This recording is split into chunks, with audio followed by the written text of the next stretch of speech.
Welcome back to another technical deep dive here in the debug zone. Today we're tackling a big question and breaking it down with insights from other users. Hopefully this clears up some misconceptions and helps you get the answer you need. So buckle up, stay a little curious, and let's jump right in.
And that's a wrap.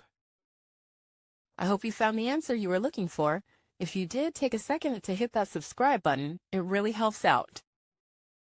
And let me know in the comments which solution worked best for you. See you next time in the debug zone.